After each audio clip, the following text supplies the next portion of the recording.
Okay.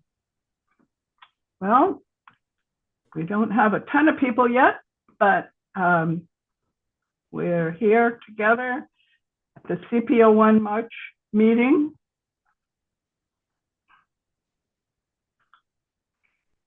And I have to turn off the simulcast or I hear myself about 5 seconds after I say things, which is a little disconcerting. Welcome everybody to the CPO 1 March 2025 meeting. It's the first meeting in quite a while that we're having not in conjunction with CPO 7.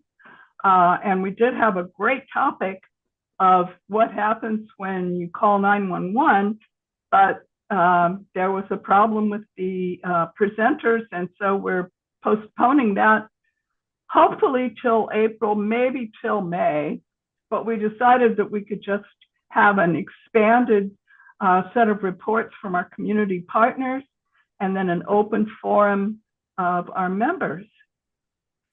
And so here we are.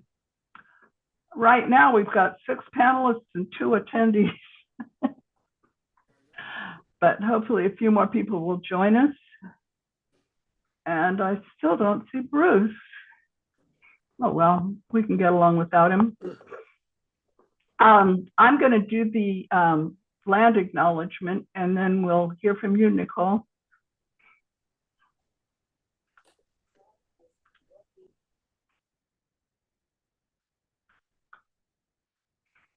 We acknowledge the people on whose land we live, the Atfality Kalapuyans, also known as the Tualatin Band of Kalapuyans, the first inhabitants of Washington County. We are grateful for the land we are on, Kalapuyan land. Signers of the Willamette Valley Treaty of 1855 were removed from their homelands to the Grand Ronde Indian Reservation. Today, their descendants are tribal members of Grand Ronde and Siletz tribes, carrying on the traditions and cultures of their ancestors. We acknowledge and express gratitude for the ancestors of this place and recognize that we are here because of the sacrifices forced upon them. In remembering these communities, we honor their legacy, their lives, and their continuation in our community.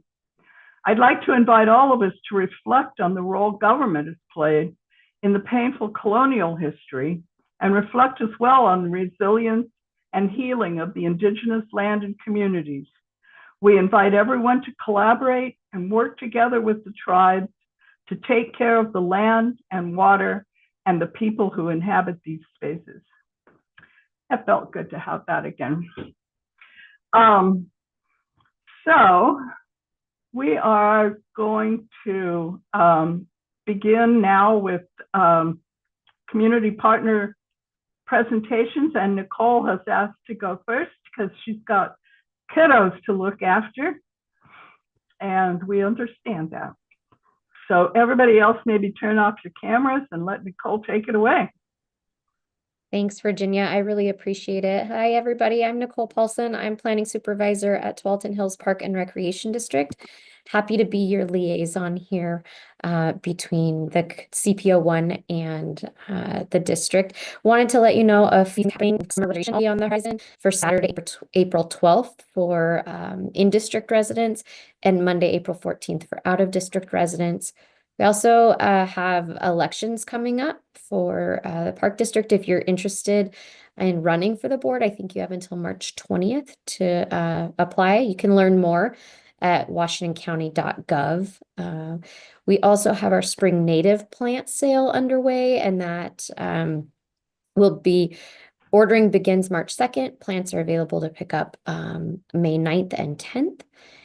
And we've got spring break camps. We've also got, we're collecting new shoes for, and a laundry list of items for families in Beaverton School District who are in need. And we're collecting those donations at the Tualatin Hills Aquatic Center and Aloha Swim Center. We've got a women's wellness fair Saturday, March 29th. It's a free event at Cedar Hills Rec Center offering fitness and nutrition, as well as some additional vendors and resources focused on women's health. We've track and field is upcoming proposed pickleball facility at HMT. We'll provide an update on that proposed pickleball facility at an evening meeting. And if you can't attend that on March 11th, which is actually tonight, if you can't attend that, please reach out on our website or via email. I'll put my email in the chat. We also, our multi-purpose sport court at Mountain View Champions Park has recently opened. And Monday night is being reserved as our therapeutic recreation night and is part of our partnership with our inclusion department. We're going to host Monday night therapeutic recreation classes at our tennis center, Babette Hornstein Tennis Center. So those are the events that we have going on. We've got a few more that can be listed and found at our website, and I will again put my email in the chat so that if anybody needs to, they can reach out. And I'm happy to take any questions if anyone has any questions. I don't see any hands up. We did a short article, got a short article from you guys about the undeveloped park properties in our area. They're all technically in CPO 7, but they're close to us and we care about them. We're hoping we can maybe get some board members on board with moving the schedule up so that we get usable parks up in our area. We need them. But I know that's not something I can wave my wand or you can wave yours. Yeah, we did. I'm glad that you received the responses and some updates to some of our undeveloped sites. And I think that can be found on the Cedar Mills news web. Yeah. Okay.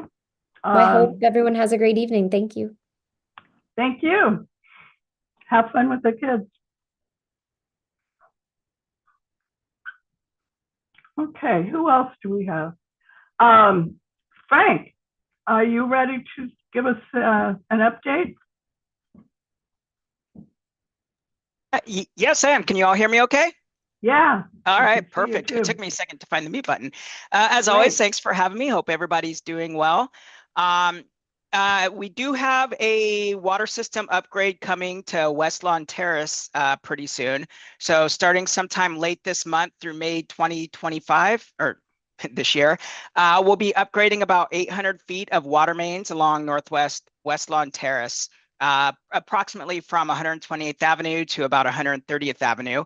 So what we're doing is we're replacing the area with the new 8-inch ductile iron main, a new water pressure regulator valve, and then we're going to also install an underground concrete vault just at the intersection of West Lawn and 128th. The main reason we're doing it is mostly to boost the reliability of the area. So the existing water main was installed in 1961. So it's had a few several breaks over the last few years. So replacing it will definitely reduce the leaks and minimize the repairs. So, and in addition, it'll also upgrade water flow for both daily use and emergency fire protection. So it's a pretty important project. So it is a typical construction project, and we think it'll take right around 9 weeks. And of course, the regular construction issues such as temporary lane closures, parking restrictions, noise, dust, that type of thing. There will be a few times of temporarily shutting water off, but you'll be notified 48 hours in advance of the longer interruptions. And we do our best to do that. Occasionally, we do have to make quick emergency turnoffs, but we will do our best to notify people at least 48 hours in advance. And a lot of times we'll notify them further in advance if needed. What kind of a radius around the project is going to be affected by water shutoff? Usually the only people that are affected by the water shutoff are the people that are directly on the water main. So okay. Yeah, so it's just blocks. Yeah. No, it's not. It shouldn't be that big of an area. It should just be the 800 feet, because basically what we have to do is once we switch people from the old main to the new main, we just shut off the water temporarily, and each one is usually right around an hour. There might be a little bit longer when they're actually replacing the main, and that I'm not sure about, but typically we are pretty good about keeping it pretty isolated. So sounds good. yeah. Yeah, I don't know. I think both of us dropped the ball, and I didn't get anything in the March issue of the paper. Oh, yeah. Which I feel bad about, because I did have, I kind of had it out of one eye, but I didn't get, and there were some good graphics. Where are those graphics? There were some really good, I saw some really good graphics about the project. Was that on your website? Yeah, it is. As a matter of fact, that you read my mind. If you go to tvwd.org/Westlawn, so people can sign up for email updates, and we always put our photos up there. And I'll throw that in the chat as soon as we're done as well, just so we don't have a chat. Oh, you don't? Okay. No, it's really sad. That's a long story. Okay. Well, once again, it's www.tvwd.org/Westlawn. So, and you can also get there if you go to our regular website and you go to our projects page. Right. We have all of our projects listed there too. So, we had an issue that came up. I don't know if you're familiar with the Cedar Mill News Facebook page, but it's kind of a clearinghouse for neighbors with issues. And hold on, I'm trying to do two things at once. Oh, no problem. It was a neighbor who she thinks it was TBWD that came in and cleared a bunch of vegetation right next to her fence. And she didn't get any notice that the work was going to be done, which I don't know if that's standard or not. But she was also upset because the branches and stuff were left on the ground, which a lot of people commented that was good for the environment, and it really wasn't a problem. But it was just a topic that came up, and I thought, I don't know if you have any comments on that or not. Yeah, so actually I was given a heads up. It was something Fox Park, right, in that area, or I'm not sure exactly where it was.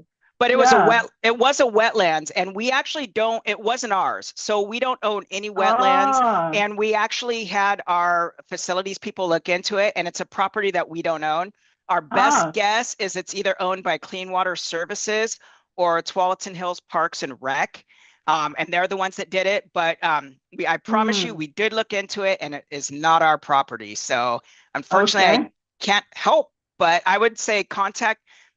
It's from what I saw, it was a wetlands. Yeah, that looks like a wetlands. I would definitely contact Clean Water Services and have them do that and see if they can help, or THPRD, the Parks and Recs. So, well, people aren't used to the sort of interface we have with nature around here.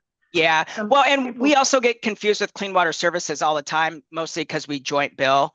So, so we totally understand. But yeah, definitely contact them. So but you do that kind of work sometimes too, right? We do, but only on our property. So yeah, so it'd be like around our reservoirs or our pump station, stuff like that. But we don't own any wetlands, so we would not touch those at all. Yeah, because I have a creek that runs just down below my house, and it must be Clean Water Services that comes in and works on the vegetation there. Okay, that would be my guess. So yeah, and then one other thing, if that's okay, I just want to let people know that we got expanded time. Take your time. Okay, our backflow notices are starting to go out. So for those of you that have a backflow prevention device, which are just they're devices that keep water flowing backwards from a house to a water system, which can happen under certain circumstances. So if you have one, just a reminder that it is about that time to have it tested.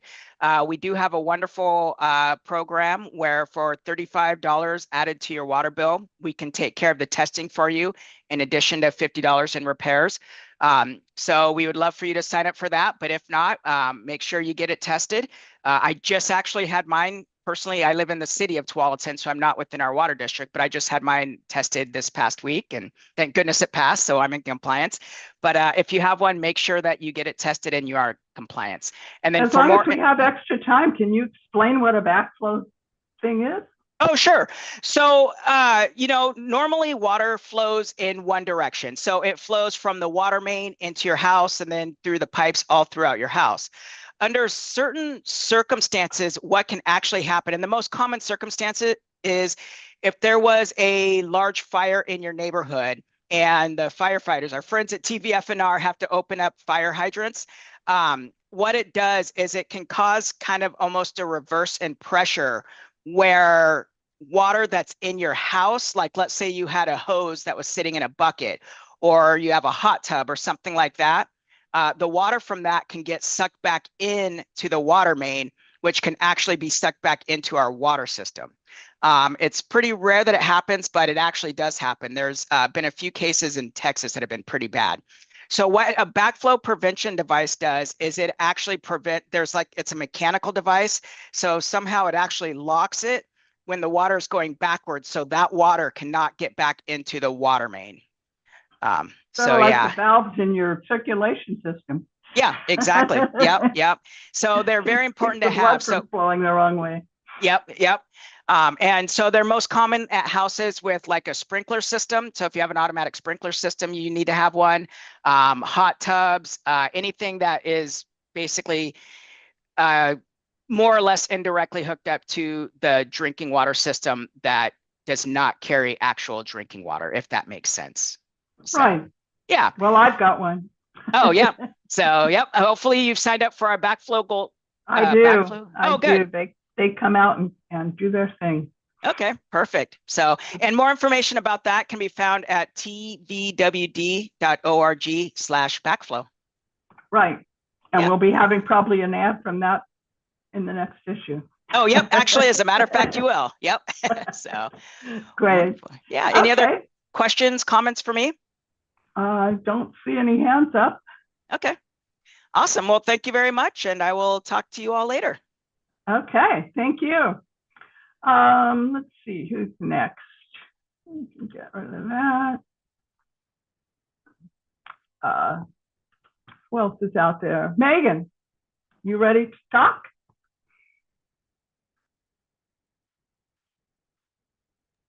Okay.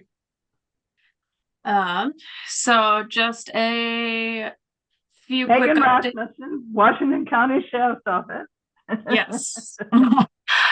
Just a few updates for you. So we are still recruiting for search and rescue.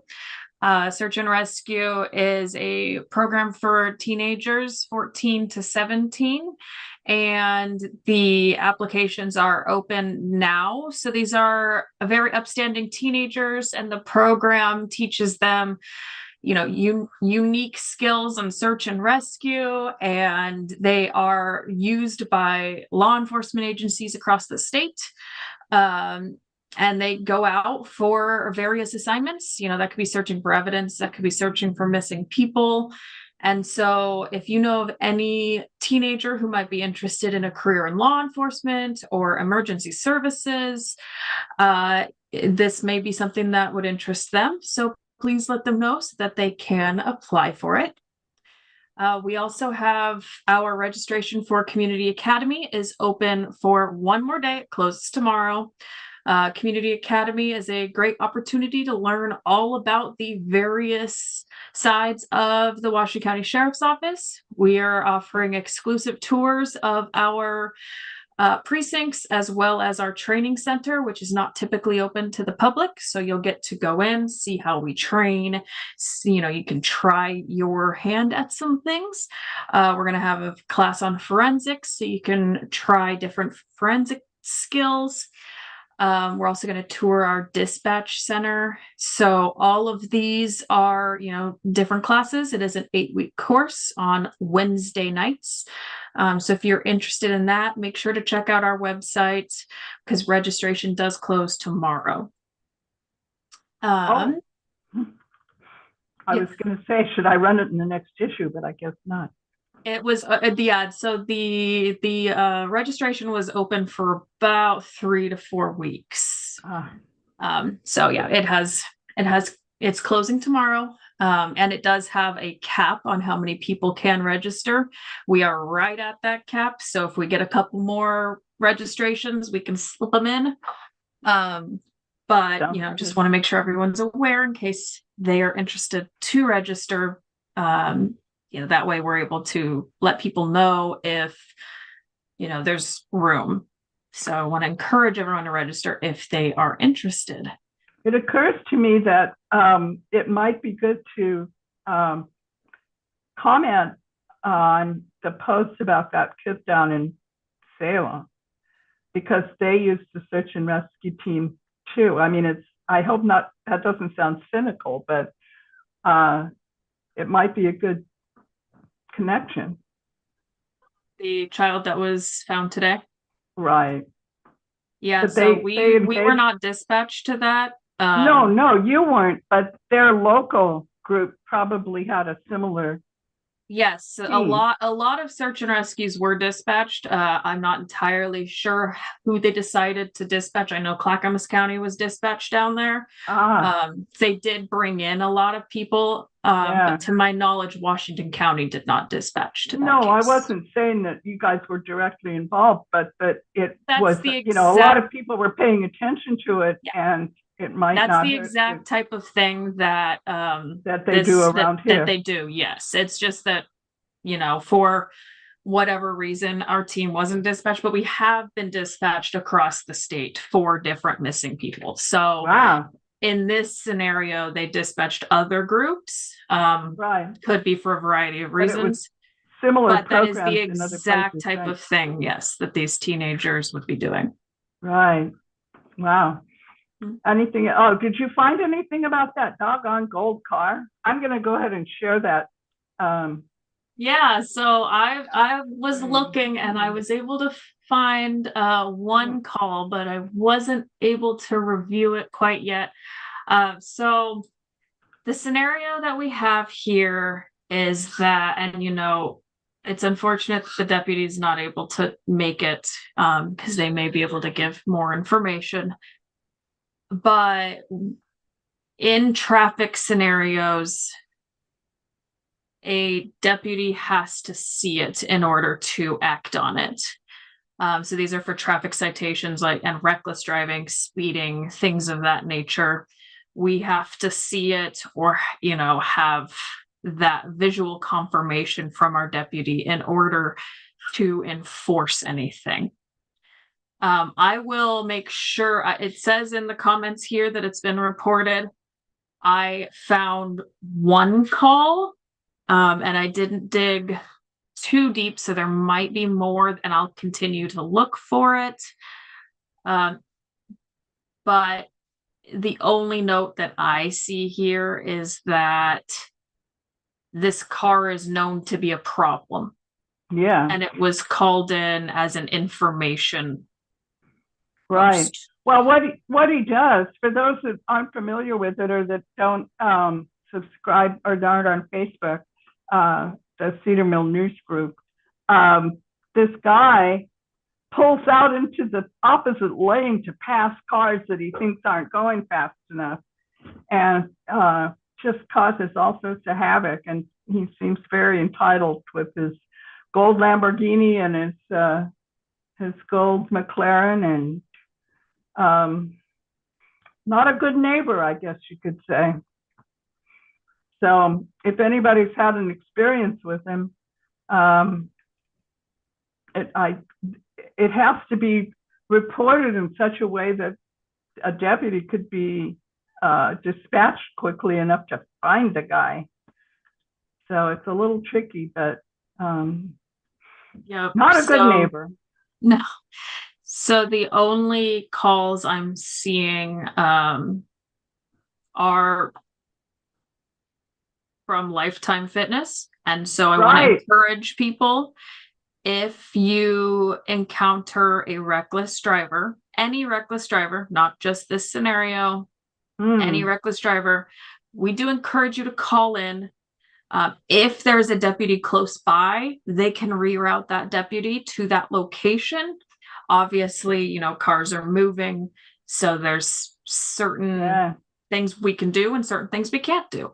But I want to encourage you all to please call 911.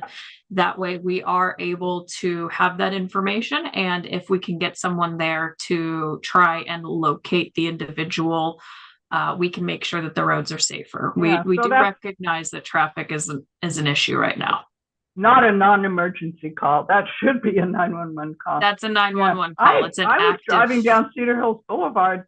I think it was Saturday, and some guy in a pickup truck just pulls out into the opposite line of traffic to pass a couple of cars, and we weren't even going. I mean, we were going the speed limit, and he pulls out into the opposite line of traffic to get around us. And I'm happy to see if, and Virginia, you can email me and we can try and schedule. I'm happy to have our traffic team come to one of these meetings at some point if you want someone from like the traffic sergeant. I think we did that last fall because there were people complaining about people speeding on Cornell and stuff. But it boils down to that you guys just don't have enough staffing to have people out on traffic patrol alone. And that's kind of too bad. Is that because you can't recruit enough or you don't have enough budget, or do you know? So we are in a staffing crisis. Yeah. We are at lower level staffing. It is improving. It's moving up. Oh, good.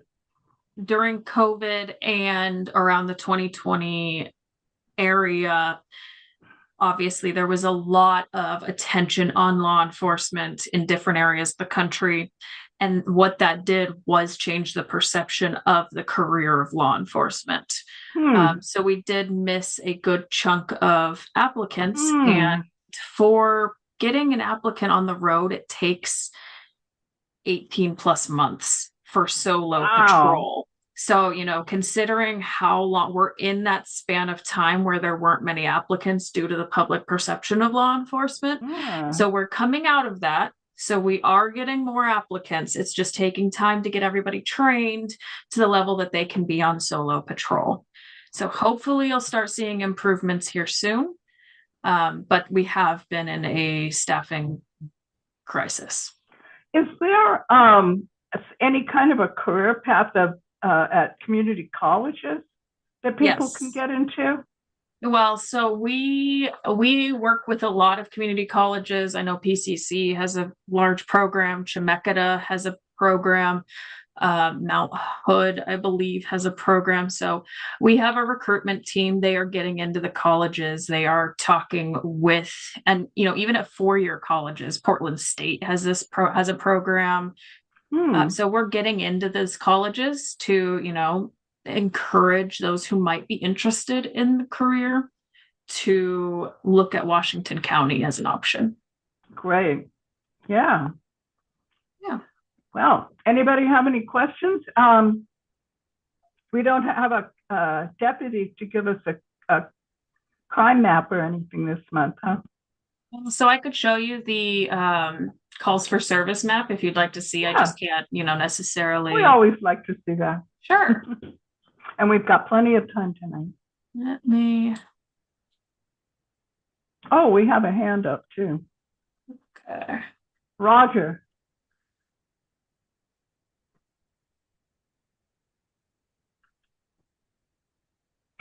I can't. There we go. Okay, Roger, what have you got? You're able to speak if you unmute.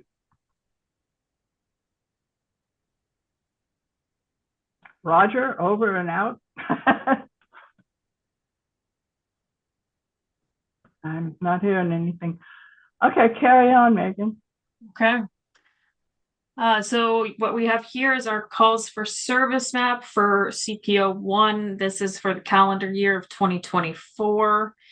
We're just approaching where we will get a new one of these for the next quarter, but this is for all of 2024.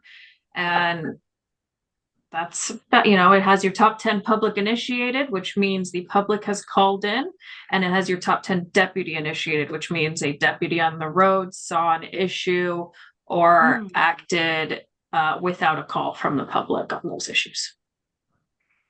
How do we tell the difference between public? So this is the public right here at the top. These are the top 10 public initiated, and then these are the top 10 deputy initiated. Okay. So as you can see, it's such a problem. As you can see, traffic stop is the top deputy initiated. So they are still out there. It's just difficult. So it is still happening. It's just, lesser. It isn't up to the level that all of our community members expect it to be. Yeah. And like I said, that's a matter of just not having enough deputies. You've got the budget to hire them. You just don't have enough qualified applicants. We have high expectations. We want the best deputies for our community. Sure. We have a very rigorous background. Thank you for that. Situation.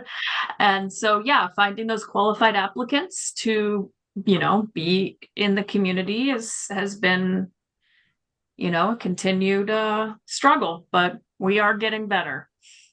Good. And we do have a whole team that works specifically on recruitment. So we are working to make it easier for applicants to apply with us. Good. Okay. I don't know what Roger wanted to know, but you're welcome to speak. Hi, can you hear me now? Yes. Yeah, I guess you got to plug a microphone in for it to work. Oh, okay. It does help. Yeah, I was looking at your chart, so I'm I'm interested in the traffic stops. And was that 730 last year total? Yeah, in CPO 1 alone, yes. Okay. What well, do you have any idea to estimate like what level of resources go with the sheriff investigating retail theft and stuff versus traffic stops? Is there any ratio? I mean, just the level of manpower needed, for these various activities. So I can't give you specifics on that. What I can do is I will send that to a sergeant, and I can follow up and potentially email that out. I do know that retail theft is a larger issue, specifically, at some of those bigger retailers like Target. We are there frequently as theft can be reported by the store. And so they call us, we come out, it is an active crime. Traffic, of course, has, different levels of people call, we come out, but we do have to see it happening. Yeah. I don't know exactly. Our deputies respond to any call we receive. So if you call in about a traffic issue, someone is going to either go there and try and locate the problem or give you a call back, try and get as much information as possible. Like I said, I did see some info calls for that Lamborghini scenario, which means we were aware of it, but we have to see it.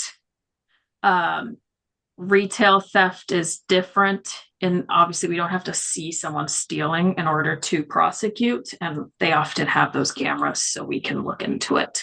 But our deputies respond to any calls we receive, and so there isn't like a specific, these people work on retail, these people work on traffic. Our deputies will respond to either. Is there a sergeant like in charge of retail theft, a sergeant in charge of traffic patrol? Is that how Yeah, so we do have a traffic safety sergeant that is responsible for the traffic team that are assigned specifically to traffic. There is not a specific retail theft team. That is patrol. So any patrol responds to retail thefts. But traffic does have a specific team. It is a smaller team, but they do have a specific sergeant, whereas retail falls under patrol's umbrella. Well, how long would it take to investigate and prosecute a retail theft for a deputy on a call like that? Would it take a It couple changes hours? depending on the case. And then anyway, I'm just a big fan of traffic patrols, and it seems like if the cameras work for retail theft, why wouldn't they work for cars? I mean, if you have a camera that catches a car, we'd be very interested in that information. We haven't received any sort of camera footage of That something, was one of the topics that came up around the gold car with people having dash cams. And, So that can help you with the investigation. If people Yeah. have camera footage of a crime occurring, we would love to see it.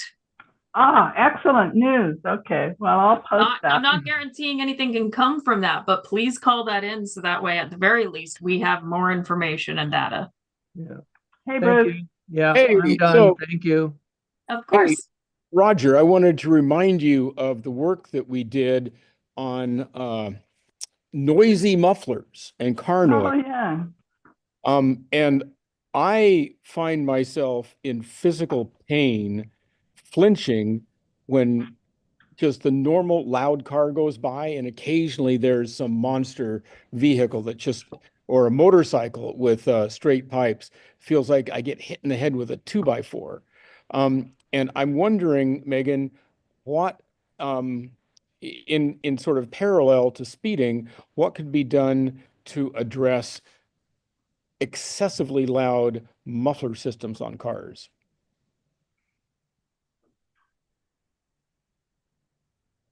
Probably the same exact thing as speeding. We have to see it, we have to hear it. There is a certain level it has to hit. And so a deputy does have to witness it because it is a traffic violation.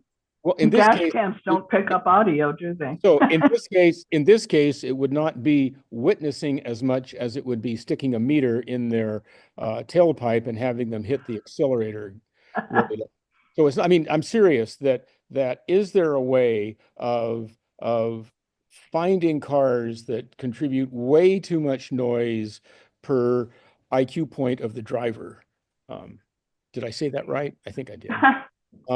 So is there a way of monitoring car? Do the deputies currently have a way of monitoring car noise? And because just listening to it would be subjective, but having a meter.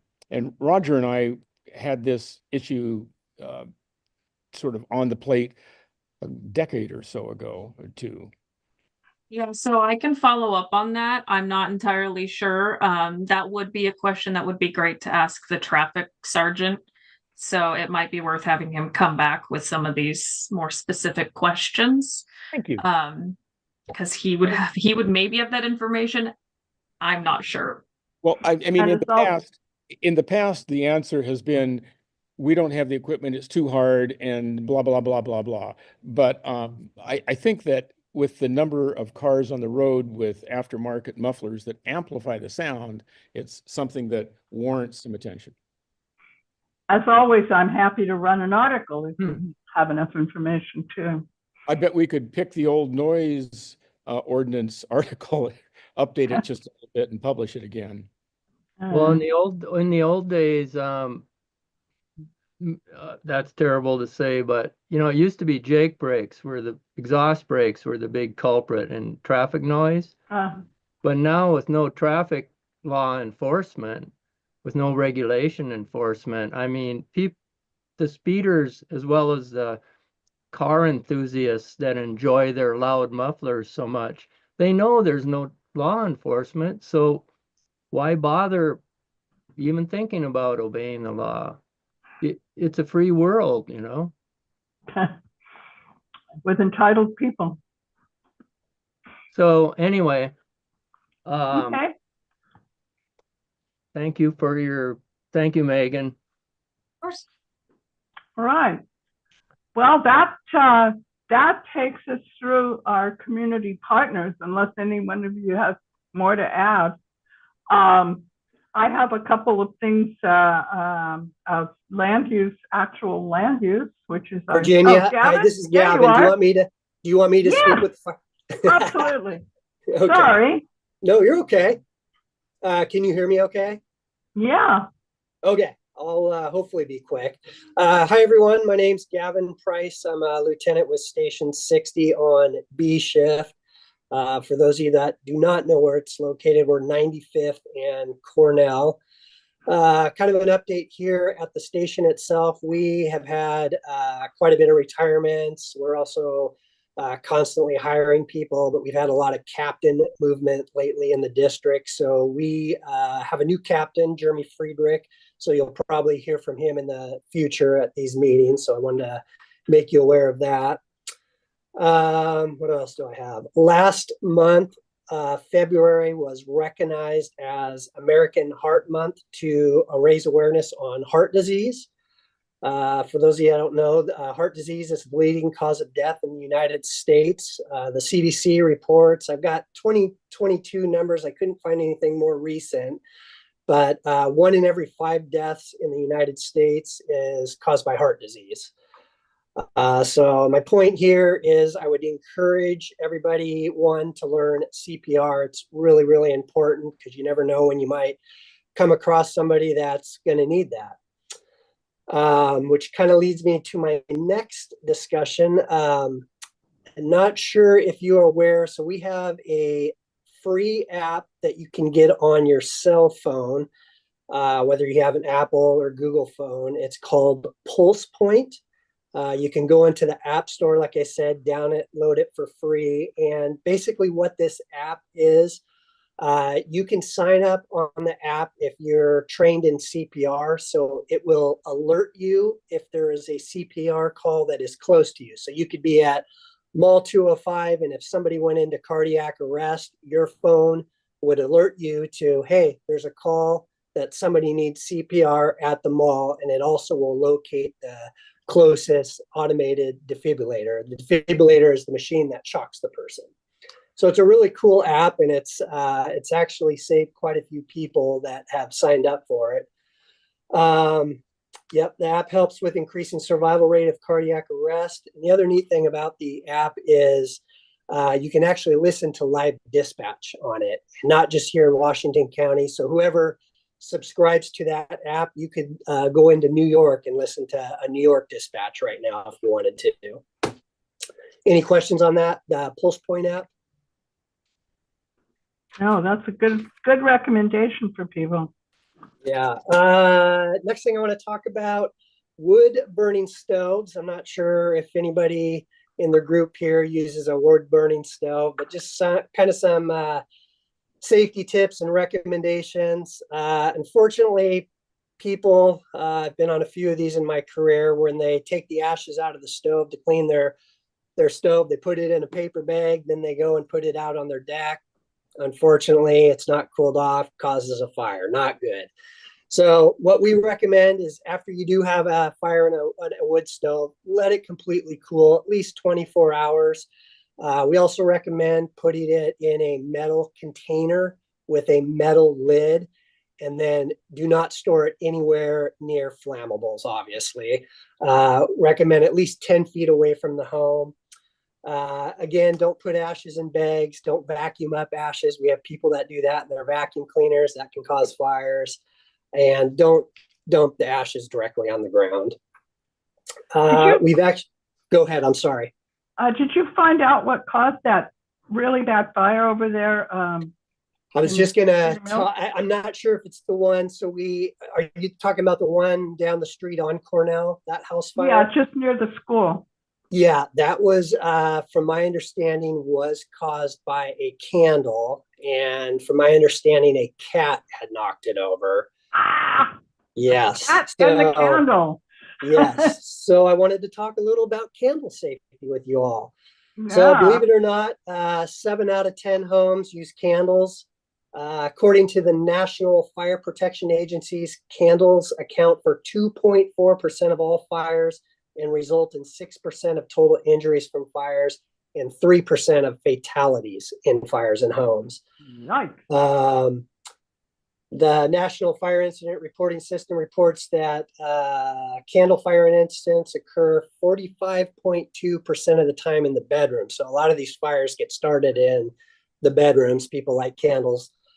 This one, I believe, was in a family room, but don't quote me on that. Family rooms attribute 17.5% of the fires. As far as some of the safety tips with candles, never leave them unattended. We always recommend that. If you're lighting a candle, make sure you're by it. Never leave it unattended. Don't place it near anything that can catch fires. If you have drapes on your windows, just keep it away from any sort of flammables. Keep away from pets. Obviously, this last one, a cat accidentally knocked it over. And then recommend the wick on the candle that you trim it down to 1/4 of an inch every time you use it. That's one of the recommendations. Any questions on candles? No, candles are lovely, but Yeah, they can cause damage. They don't mix with cats. Yeah. I wanted to bring up, we frequently get people that stop by the fire station and want to drop off their fire extinguishers, or they ask, what do we do with our fire extinguishers?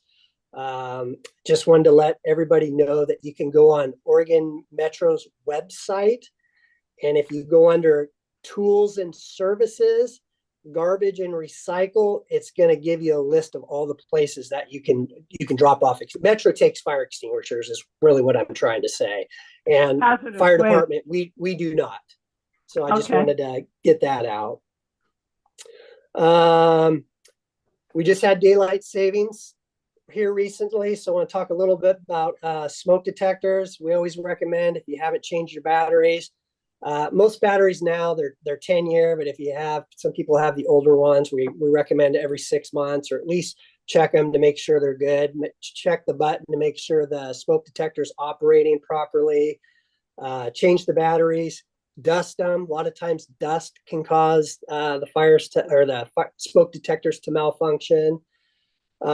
We get a lot of calls. They're never fails, but usually 2-3 o'clock in the morning, where someone's detector is chirping, like usually one every 30 seconds to 60 seconds, and people just don't know what's causing that. So usually it's one of 4 things. You got a low battery problem, you got a dust problem, a temperature change, or a malfunction.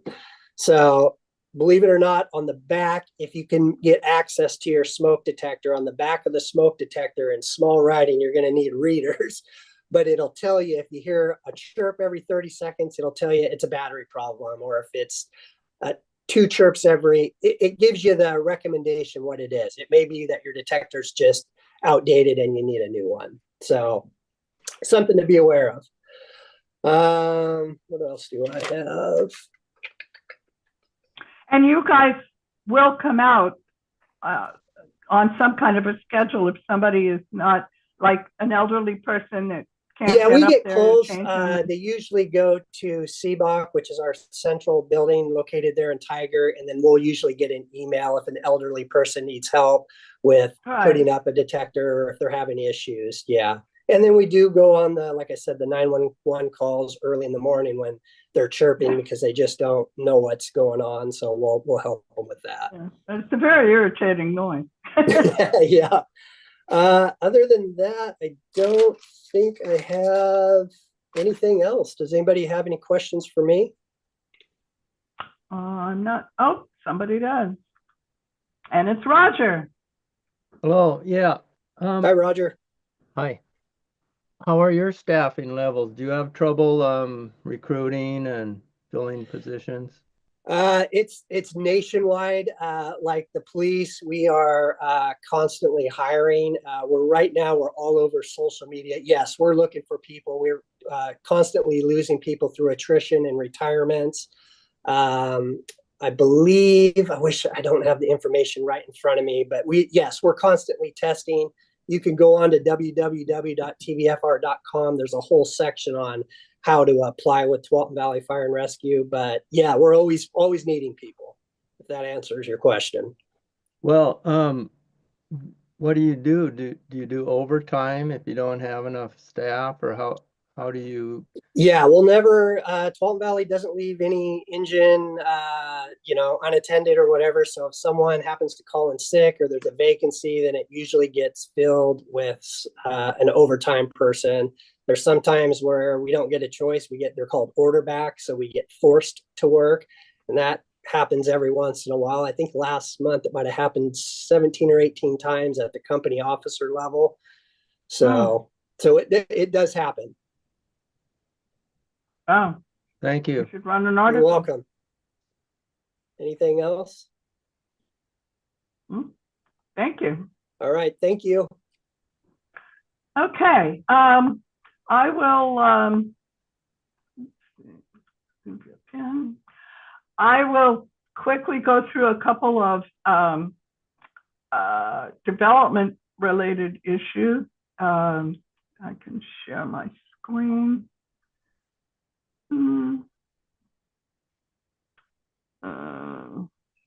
Maybe not. Hold on. Bruce, why don't you talk for a minute while I get things figured out? What's on your mind? There we go.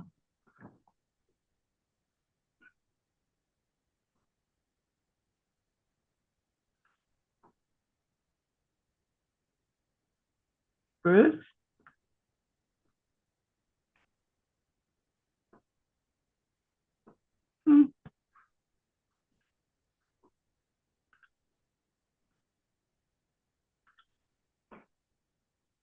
What the heck happened?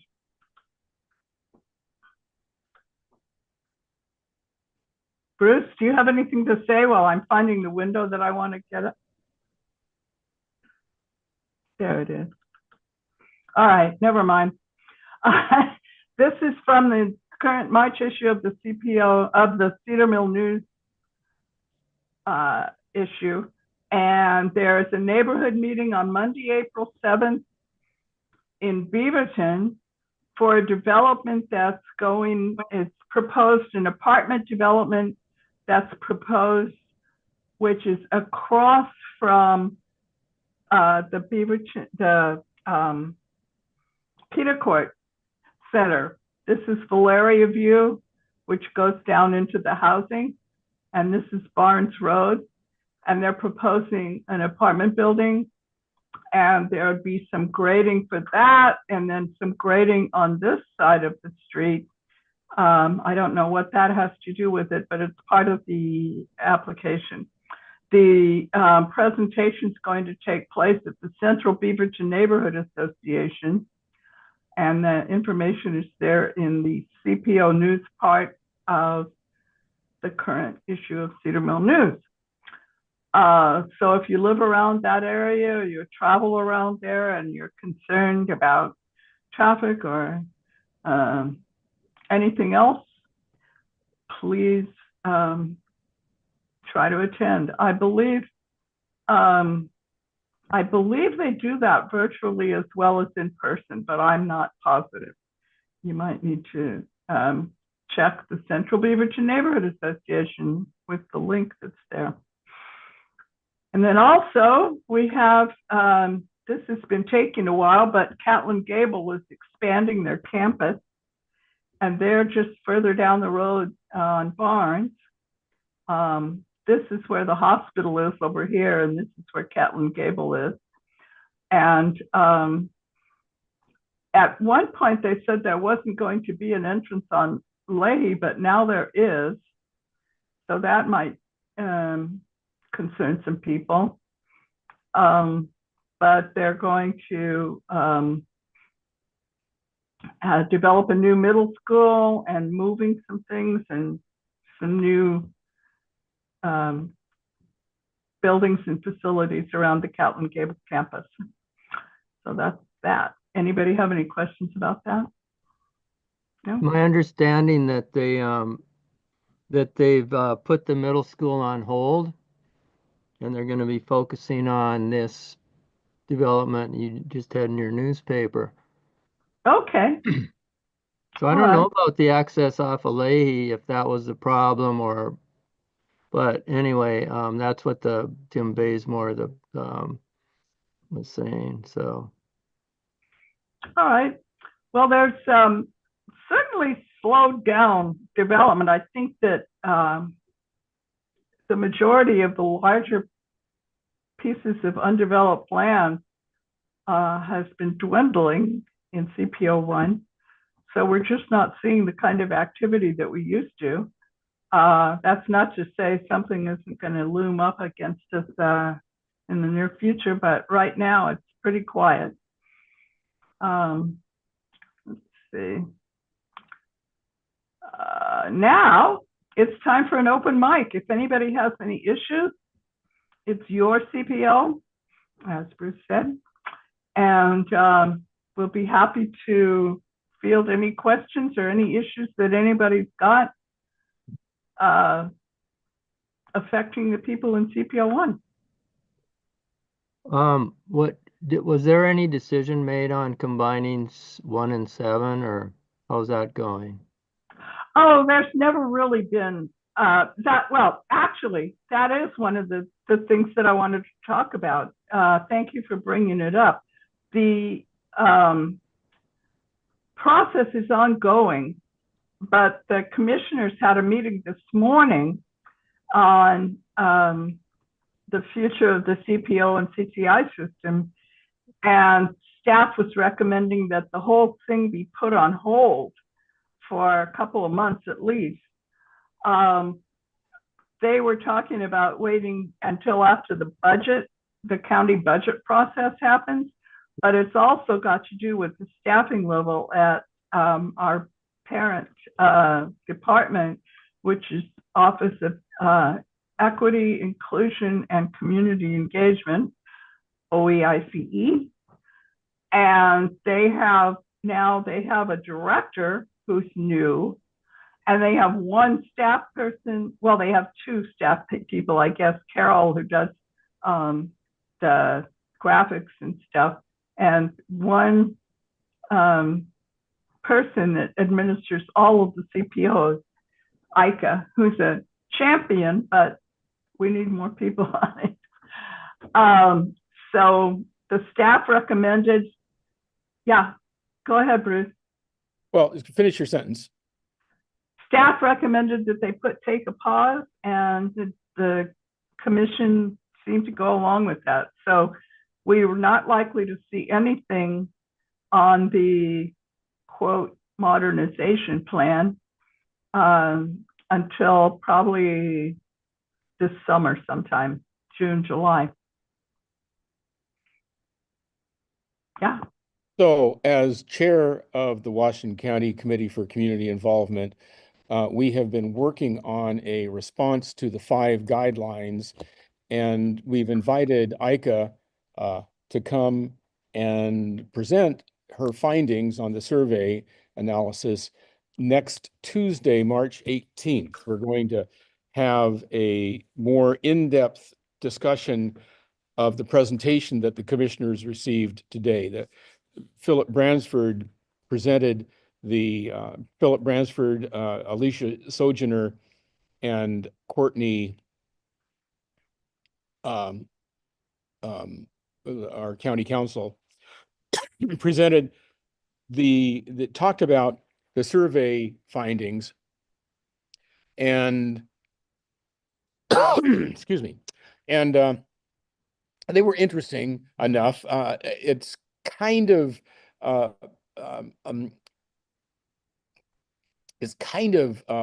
foregone conclusion what some of these are. I think that we are looking at some kind of boundary rearrangement so that the at least the high level CPOs are mapped to the commissioner districts. And that would be, if you look at District 2, that kind of combines CPOs 1 and 7 and a little bit of 8.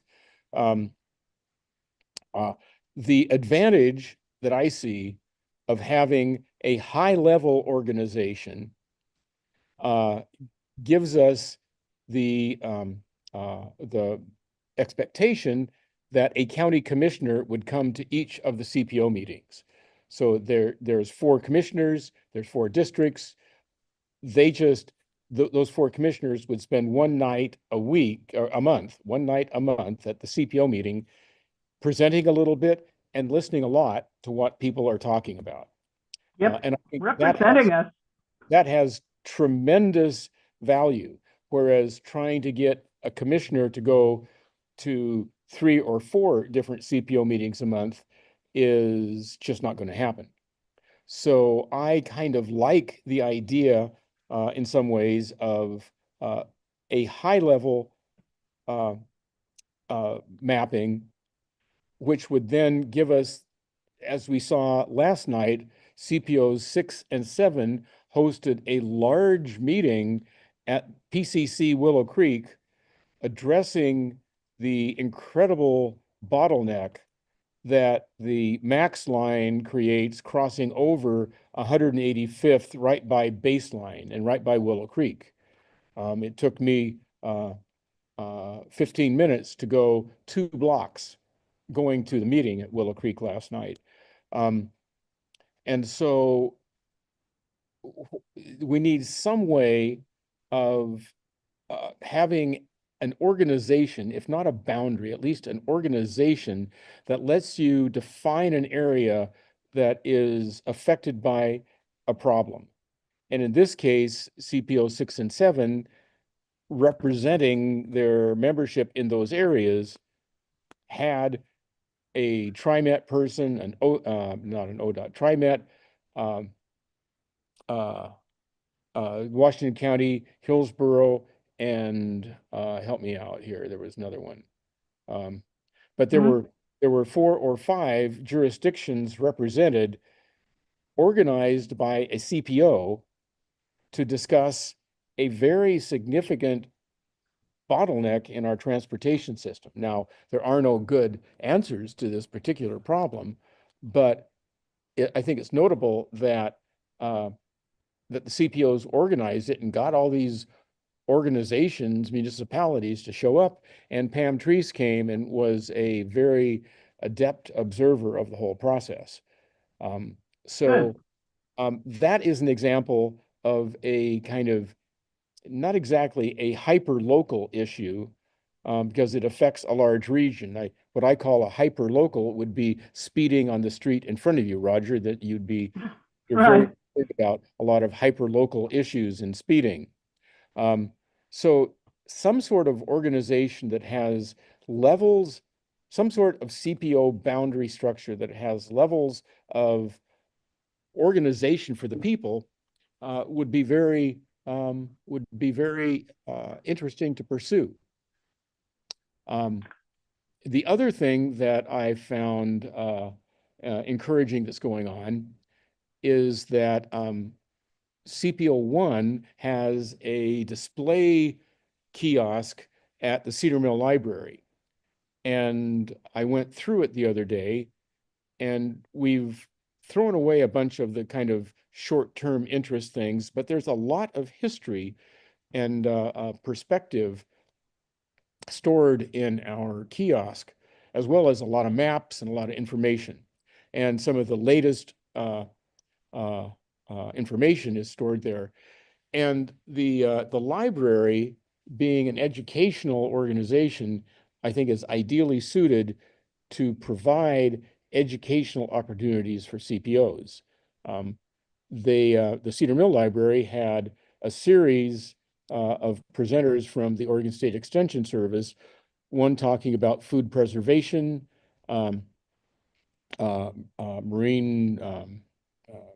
marine, oh my gosh, can't remember. Talked about food preservation, and then the Master Gardeners had a seed starting seminar the next day. And the Extension Service is spending more time at CPOs, and I think that that is a really good kind of education that people can get. So I just want to throw those 2 things out. And so the CCI will be digesting, switching to the modernization project. The CCI will be looking to come up to sync with where the community engagement department is, and then create a response to the 5 guidelines while the project is on hold so that we can start giving our input and helping form the thinking of community engagement as they then re-engage the process in a few months. So we're going to be pretty busy actually thinking through aspects of the public participation system and proactively engaging community engagement in the next few months. One of the things that I found most interesting was that, there were 5 elements, and element 3 is membership and eligibility. And the board members kind of want the CPO leadership to be appointed by the board. No. Well, they do. No, Virginia, hear me out. Bruce, there was a strong theme of not wanting the BCC to select and appoint CCI members. No, and that was the element that came out of the survey. So I am taking a very strong position as chair of the CCI that the county commission, using the same protocol as the other boards and commissions for the CCI leaders, is appropriate. Having the CPO leaders exactly be elected by their membership, right? Something that I think is the compromise. And so it is not. The initial recommendation was to have the whole thing appointed by the board, and no, it wasn't. No, Virginia, it was not. It was to have allow the county board to appoint the members. No, Virginia, you're not listening to me. The board wanted the CCI to be appointed in the same way as the Planning Commission or the Behavioral Health Council or any of the councils are. The CCI would then appoint the CPO leaders. That is the proposal. And I don't want to. The fox is guarding the hen house, as far as I'm concerned. Well, but you're taking me off of the topic. So I want to see the membership. Our counter proposal will be to have the CPO membership elect the CPO leaders, and there might be a vetting process, but it will be a hybrid of an adjustment to what the community engagement proposed. Well, we can discuss this later, but it sounds like it's your way or the highway. Anyway. Well, thank you both for your work on that. Virginia, it's the board's way or the highway. Anybody else? Mary Lou, let's hear from you. You need to turn on your camera and your mic. I don't know how to do that camera. I don't see the thing that even turns it on. Down on the lower left? Well, it's usually down there, but it's only thing that's down there is the audio. Oh, because you're not a panelist. Oh. Here, hold on. I don't know if Ike is even around to make you a panelist. Anyway, take it away. Mary Lou? There you are. Okay. Hey, hello, Mary Lou.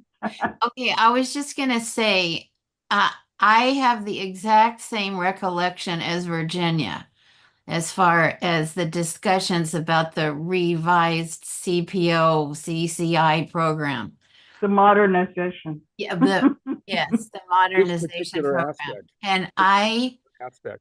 And I remember the discussion, and I'm pretty sure that, a lot of people raised their voice when it came to using the same procedure that the county uses for other sorts of advisory committees, to use that same procedure for CCI and CPO. And I remember the discussion distinctly, and people were up in arms about that because we have constituents. We're elected by our constituents. Not want to go through the same procedure that you go through to get appointed by the commission for So some. address the CCI membership as distinct from the CPO membership. I am doing that. I don't want either one of them to be an appointment by the commissioners. That was clear. People said, Well, that's good. We're airing our dirty laundry in front of the rest of you guys. Well, but most the other committee for community involvements, Clackamas County and Beaverton, each use the jurisdiction approved membership for the CCI. Good for So them. this is a statewide thing that is happening, and I submit that we have a very small chance of resisting it, and having the CPO members leadership elected by the membership, I think is something we can achieve. I don't think we can achieve. What you were saying, what I was hearing you say was the board would appoint the CCI people, and then the CCI people would appoint the CPO people. That is in writing right now from the Office of the Community Engagement. I take exception to that, and I think that. Okay, because I thought you were in favor of it's that. hard when you're talking to me to listen. So the CPO leadership should be elected by its membership, not assigned by CI leadership. but Good. see, I'm taking it from the opposite direction. I don't want it a top down thing. I wanted a bottom up thing. I want it as it is, where if you are part of the CPO leadership, you get to be involved in the CCI leadership. You could be. Well, Yeah. but I don't think it should be you could be. We don't want the county Well, I think what posting people at that what high he's saying level. is that it's a matter of how deeply involved people want to be. That, But I'm you know, saying anybody can come to the meetings because our meetings are open. yes, And, yes, and I get that. depending But on the amount of energy you want to put into it, you can rise to the ranks. I get that. It's just that the way it is now, it makes total sense to me.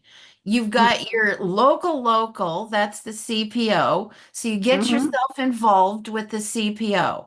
And then if you want to go farther, you get yourself involved in the CCI. I just don't like the idea that the commissioners approve the CCI without those people having anything to do with the CPO. It just doesn't make sense to me. We have that's the crux members at large right now. The issue. The CCI allows members at large to be members of the CPO. Fran Warren, a CPO, is a member of the CCI on behalf of Friends of Trees. No, Tree Keepers. Tree Keepers, yes. So we can have people who are members at large who aren't part of the CPO leadership be a member of the CCI.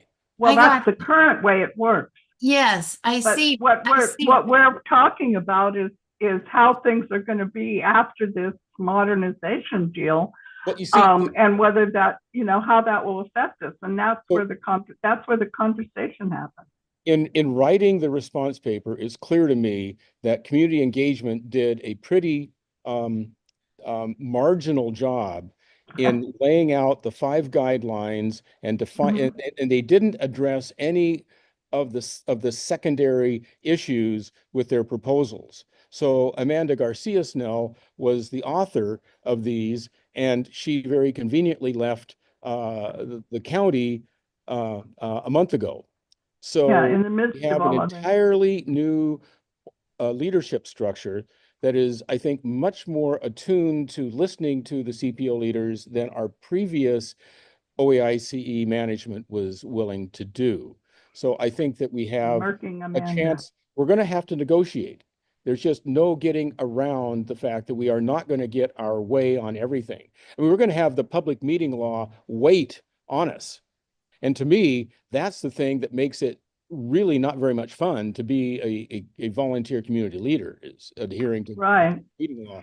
The public meeting law requires that anything that the CPO is going to vote on has to be published to the membership before the meeting. Well, that's what we And do. We do that now.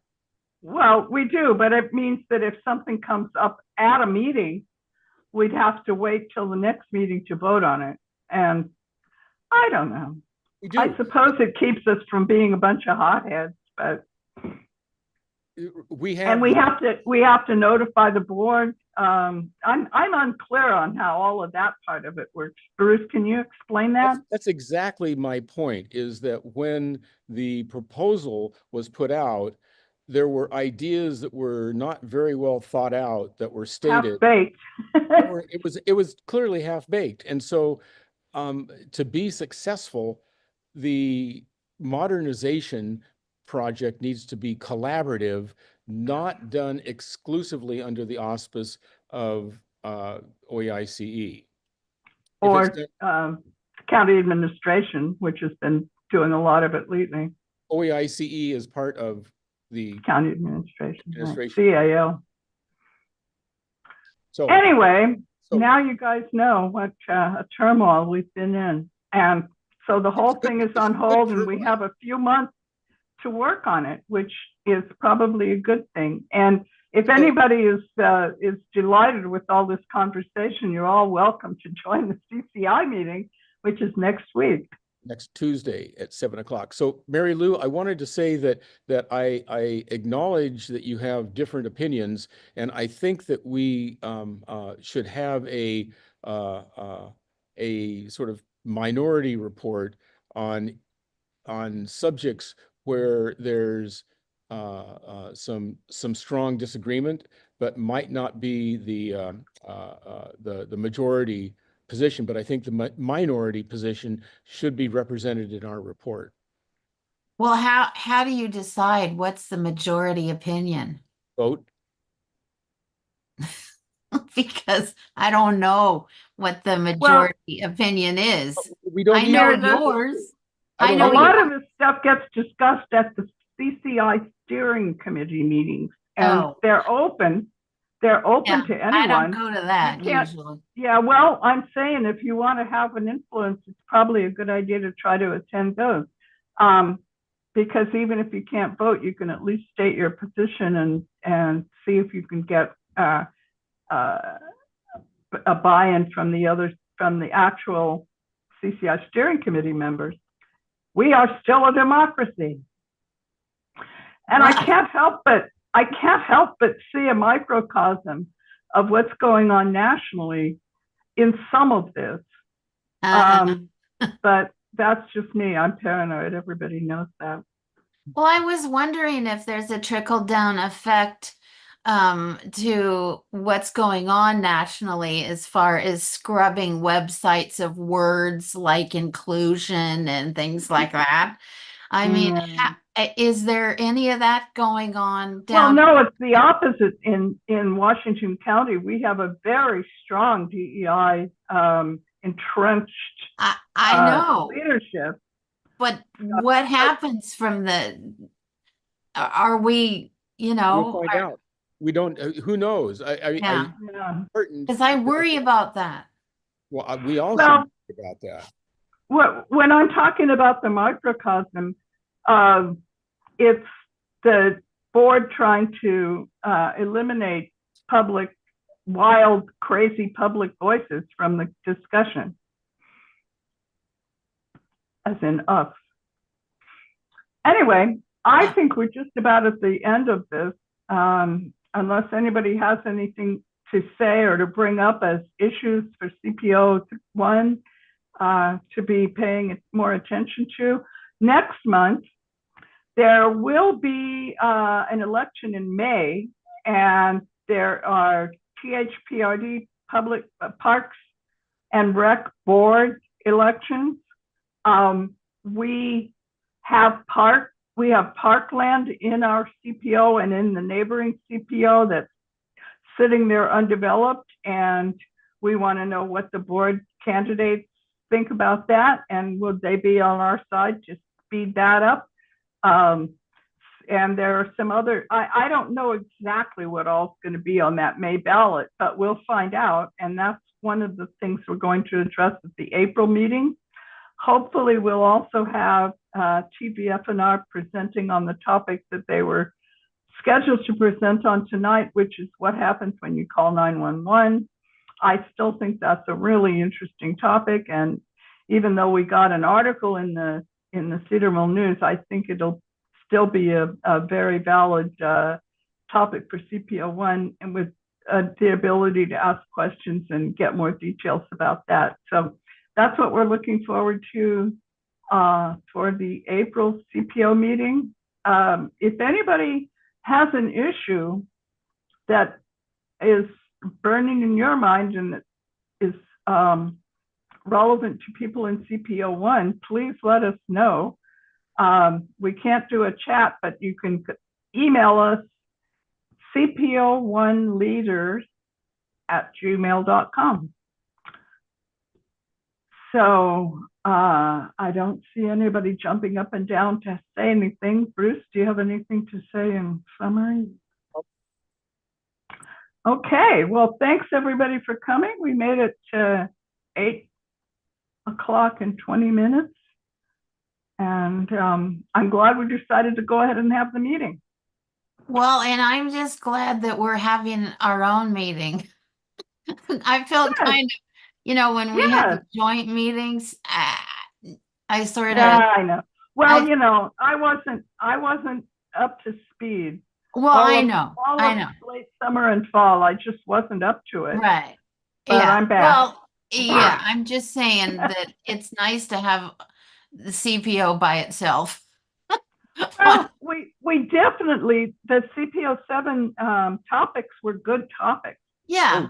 And it was nice to be able to do those joint meetings, but we've got our own personality, as they said in the meeting this morning, that each CPO has a different personality.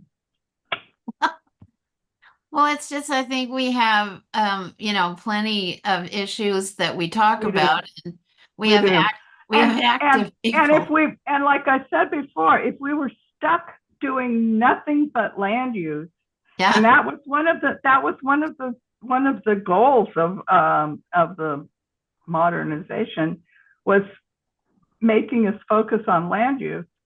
We don't have that many land use issues anymore. The roads and the areas and the developments and everything, we've had a very active 10-15 years. Over the last 10-15 years, we've had a lot going on, but most of the big parcels have been developed, and with the exception of middle housing, which is still an issue, and we'll have another meeting on that. With the exception of that, we don't have a lot of controversy over our land use issues. So having an expanded purview, an expanded set of topics that we can talk about is We're still vital to losing me. major trees. We're still losing major trees. Well, everybody's afraid of trees after a year ago storms. I know, everybody wants to get rid of their trees. They're coming down on us. They need to read our newsletter because. Well, I do. Yeah. Tree Keepers has a great newsletter with lots of information about I know. trees. They put the information in the chat. Oh, hold it. Public We meeting. have no We don't chat. have a chat. The public meeting law won't allow it. Yeah, it's so weird. The liaison for the State Citizen Involvement Advisory Committee, Sadie Carney, who works for Department of Land Use, DLCD, Department of Land Conservation and Development, guides Goal 1, the public involvement. And I made the case to her in her presentation to the Public Affairs Forum on Monday that strict adherence to the public meeting laws cuts us off at the knees from being able to share information in a meeting, in a public volunteer-led meeting. And I'd like to see a carve-out public meeting law requirement so that we can ethically put a chat on, because frankly, we don't make any decisions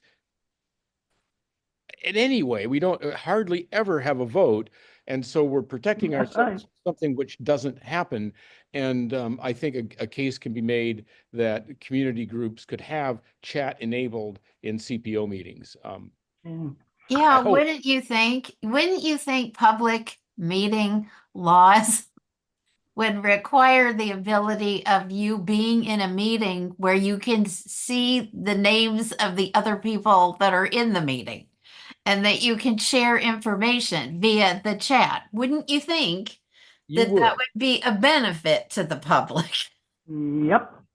Well, and one thing I've learned is that one bad situation is not a good way to base an overall rule. And there was something about the chat that somebody didn't like. Well, no, And it's that two people could have a decision-making conversation in the chat privately, oh, and they didn't want private discussions to happen in a public meeting. You want everything to happen. So I'm sure that you can set up chat so that you only can reply to everybody. oh, sure. Can't apply to individuals.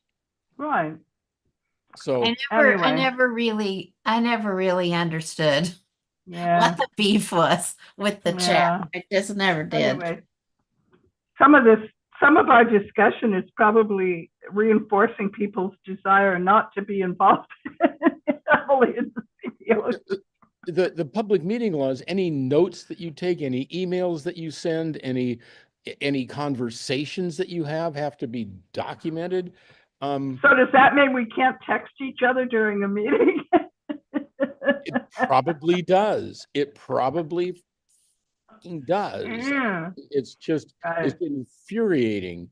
Well, actually, I meant to bring this up earlier, and I won't go on and on about it, but there's a side issue going on with the Washington County Historical Society and the History Museum.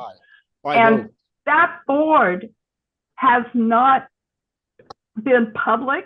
It's a nonprofit, and nonprofits are supposed to have public meetings, and they haven't shared their minutes, and we have no idea what's been going on. But the Washington County Museum is getting dissolved, and it's awful. I wrote some about it in the March issue of the paper, and anybody that is interested in history and thinks that Washington County history is something valuable to be preserved and shared should read my article. Please do. cedarvillenews.com, you'll find it in there.